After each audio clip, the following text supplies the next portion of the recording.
Aujourd'hui, je vais concevoir un plan 2D sur AutoCAD, donc d'une maison individuelle assez classique. Je commencerai par ajouter les murs, ajouter les menuiseries, les différentes portes, fenêtres. J'ajouterai également quelques meubles. Sur ce plan, je passerai une partie cotation, donc j'ajouterai des cotes, quelques annotations, et je terminerai par montrer comment mettre en page dans AutoCAD, et notamment comment ajouter un cartouche, une flèche nord, etc. Cette vidéo fait suite à ma précédente dans laquelle j'évoquais les quelques bases à avoir quand on débute sur le logiciel AutoCAD. Je vous invite à aller la voir si c'est pas déjà fait. Donc le plan que je compte refaire dans AutoCAD, c'est celui-ci. C'est une petite maison individuelle, comme je le disais, avec 3 chambres, une salle de bain, une pièce de vie, un garage et un cellier.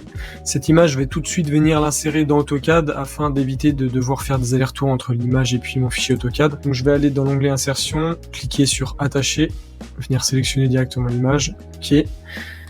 Et concernant l'échelle, pour le moment j'en mets une quelconque, je vais remettre à l'échelle juste après, mais la première chose à faire, c'est de cliquer ici dans la barre de commande et d'écrire unité, afin de faire correctement le paramétrage. Donc ici, ce que je conseille, c'est de mettre 0.00 pour les précisions, que ce soit longueur et angle.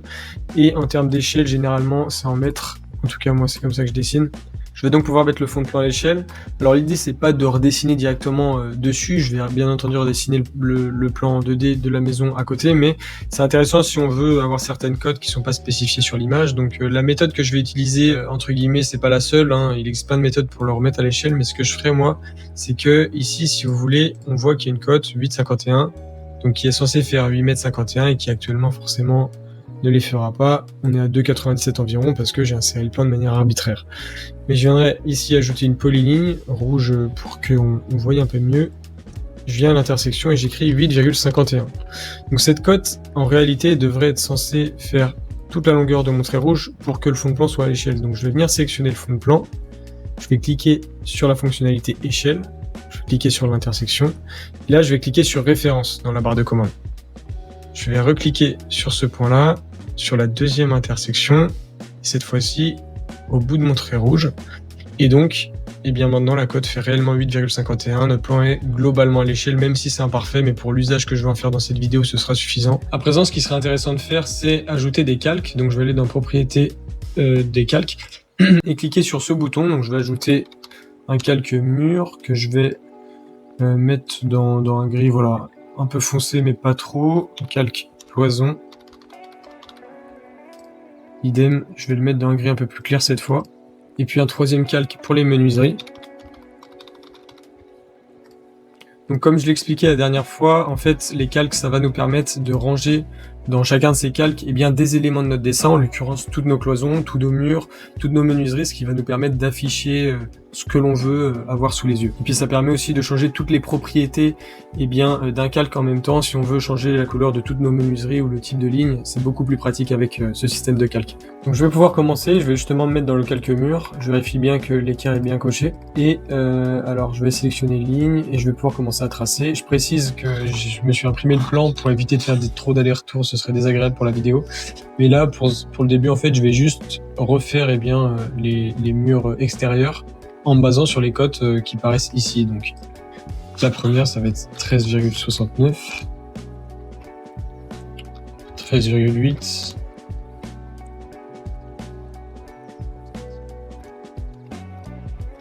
alors une fois que c'est fait, ce qu'on va pouvoir faire, c'est beaucoup jouer avec les fonctionnalités suivantes, donc ajuster, prolonger.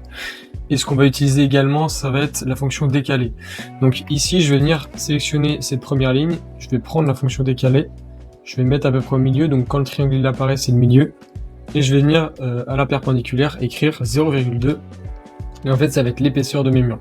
Donc là, si je mets mon curseur en haut, mon trait à 0,2 parallèle, il va se mettre en haut. Et si je le mets dans ce sens, il va se mettre en bas. Donc je vais venir sélectionner chacun des murs que je viens de tracer. Donc voilà, et puis pour fermer les coins qui sont ici, je vais utiliser la fonctionnalité prolonger. Donc moi, comment je ferai, c'est que je viendrai prolonger celui-ci. Je cliquerai sur prolonger comme ça. Et puis là, ça va venir en fait prolonger jusqu'au trait que j'ai rallongé. Puis avec la fonctionnalité ajuster, on va pouvoir venir couper. Bon, il y a plusieurs méthodes, hein, sinon il y a juste à venir jouer avec les extrémités des lignes. Comme ceci. Alors pour fermer le garage qui est ici, je vais toujours utiliser la fonctionnalité décaler. Je vais venir sélectionner ce trait là et je vais décaler donc de 5,91. Voilà, et puis donc c'est une épaisseur de 0,2 toujours, on va dire. Donc là, typiquement, la cote qui manque, ça va être eh bien celle-ci, la largeur du placard. Et comme je l'ai remis à l'échelle, je vais pouvoir la voir de manière assez approximative. Donc là, on voit qu'on est à peu près sur 0,6 environ. Donc je vais venir sélectionner mon trait inférieur. Et ici, simplement, en prenant l'extrémité et en écrivant 0,6, ça va me l'allonger 0,6. Et puis là, on a environ 1,4. Je vais de nouveau prendre ligne. 0,6. Puis je vais pouvoir venir fermer. Donc là, j'aurais dû attendre avant de le décaler parce que je vais venir le recommencer étant donné que c'était pas la longueur qu'il fallait. Voilà.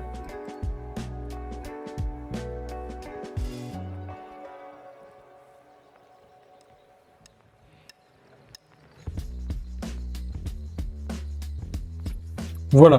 Bon, concernant les murs porteurs, je pense qu'on est à peu près bon. Bon, vous m'excuserez, j'ai changé de décor entre temps, mais donc je vais pouvoir continuer. Je me suis bien mis dans le calque cloison. Je sélectionne ligne et je vais tracer la première. Donc pareil, je vais réutiliser l'outil décalé.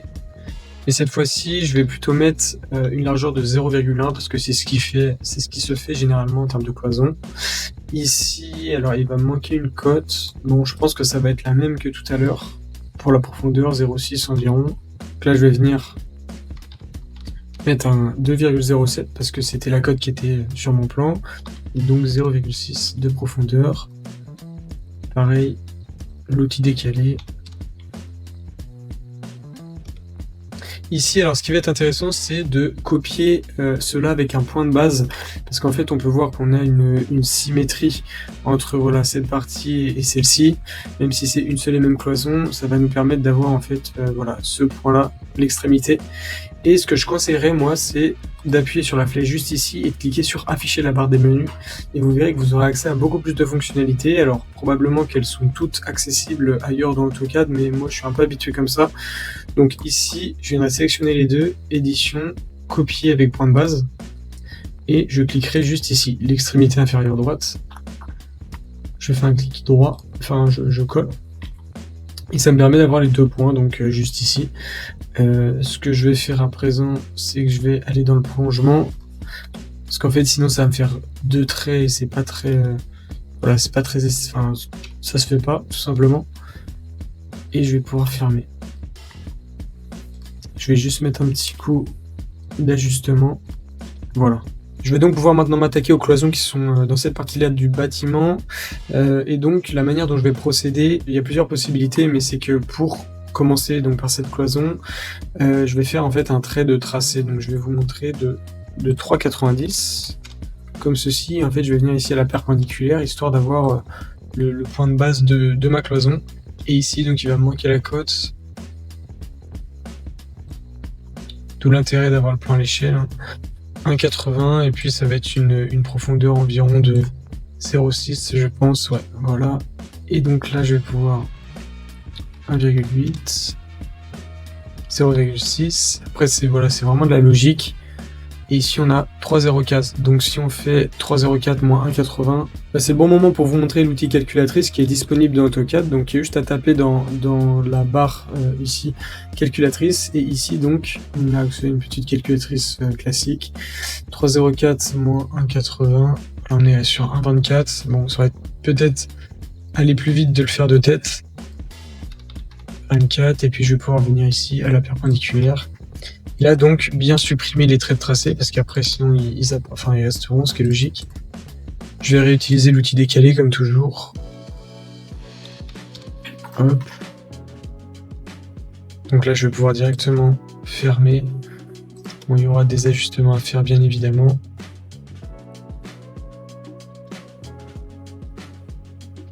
Alors ici normalement le couloir, je vais quand même vérifier, mais il devrait faire 0,90.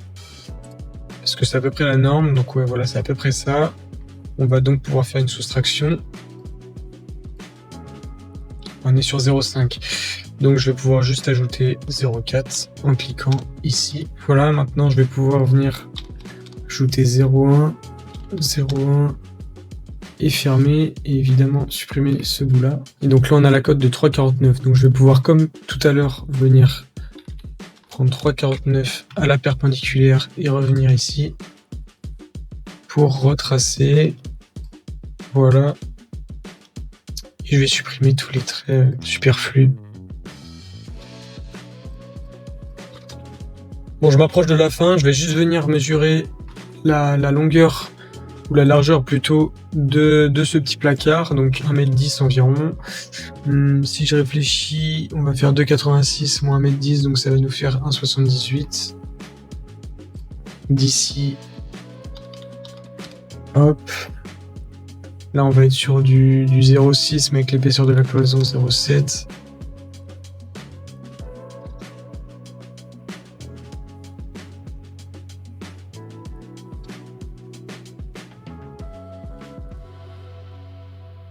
Alors j'en ai globalement terminé avec les cloisons. Quelque chose que je vais faire par la suite, c'est les menuiseries, donc tout ce qui va concerner les portes, les fenêtres. Mais j'aimerais juste évoquer avant eh bien les hachures en fait. Pour représenter les placards, je vais ajouter des hachures. Et ce qu'il faut savoir, c'est que les hachures, ça se met que dans des blocs fermés. Donc admettons qu'en fait ici, je veuille, en cliquant sur le bouton hachure, juste là, mettre une hachure pour le placard, forcément ça va pas fonctionner. Ou en tout cas ça va prendre toute la pièce de la chambre, ce qui est logique. Donc pour pouvoir eh bien ne la mettre que sur cette zone là, va falloir que je ferme l'endroit. Donc ici on a environ 0,6, je vais faire un nouveau trait de tracé 0,6 et je vais fermer comme ça. D'ailleurs j'y pense, mais je vais ajouter un calque ameublement, parce que voilà, c'est un placard, je vais le mettre dans ce calque là. Et je vais le mettre en blanc, comme cela. Je vais donc pouvoir sélectionner le calque ameublement, cliquer sur le bouton calque, et ici, alors, le style de hachure qui conviendrait, c'est le ANSI 37, c'est en tout cas celui qui est le plus proche de mon plan. Et donc je clique dedans, et comme on peut le voir, en fait, ça représente pas vraiment le motif qui est affiché, parce que l'échelle n'est pas adaptée. Si je la réduis, bon c'est un peu mieux, mais c'est toujours pas trop ça. C'est un peu trop petit. Là, ça devrait être pas trop mal.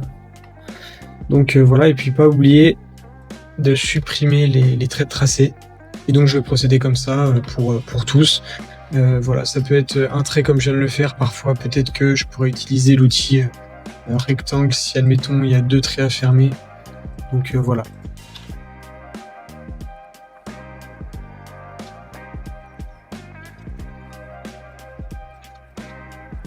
Quelque chose que j'ai pas fait mais qui aurait pu être intéressant, c'est de mettre les hachures toutes en même temps, parce qu'admettons que je ferme ici et ici avant de mettre la hachure, en fait si je les mets toutes les deux en même temps et que je la sélectionne, en fait les deux eh bien sont voilà une même unité, ce qui fait que si admettons je change d'idée, je veux une autre hachure ou que je veux une autre échelle, tout se change en même temps, tandis que là en fait c'est individuel, mais bon.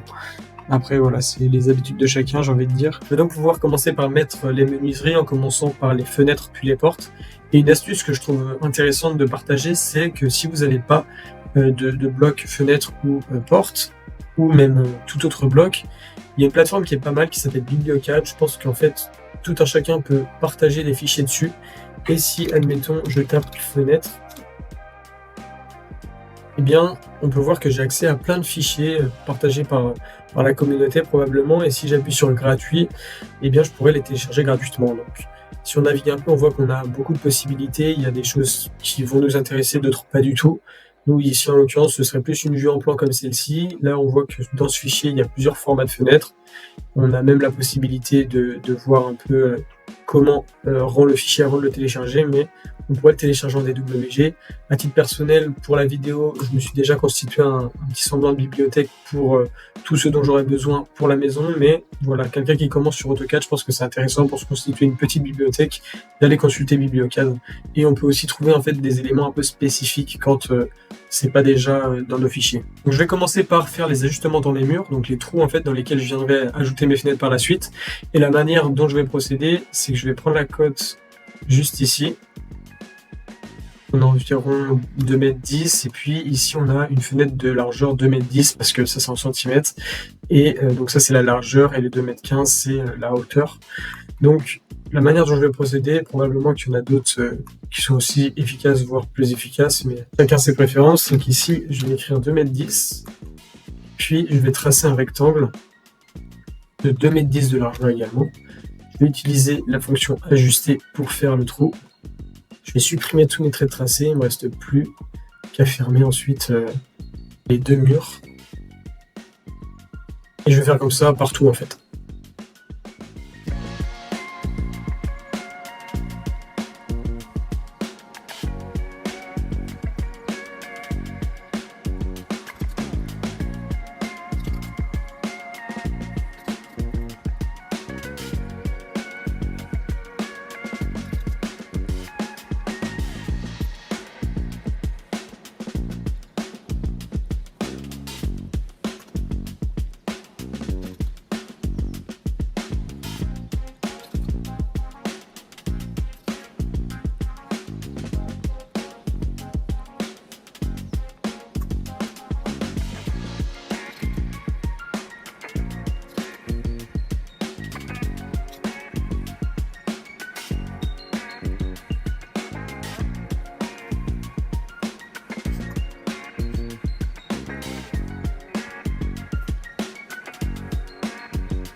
Mon trait de tracé ici me donne l'opportunité de montrer une fonctionnalité intéressante, ça va être miroir. Parce que, comme on peut le voir ici, donc j'ai fait mon trou, mon ajustement pour la future fenêtre, et on en a une identique par symétrie juste là. Et ce que je pourrais faire, c'est que pour bien retourner en fait la figure, je vais pouvoir, admettons, voilà, tracer un trait sur la gauche de mon trait tracé, venir le sélectionner, et en appuyant sur miroir et en sélectionnant bien, cet axe par symétrie axiale, je vais pouvoir bien avoir l'exact opposé entre guillemets, et en le déplaçant, ça va donc me faire gagner un peu de temps.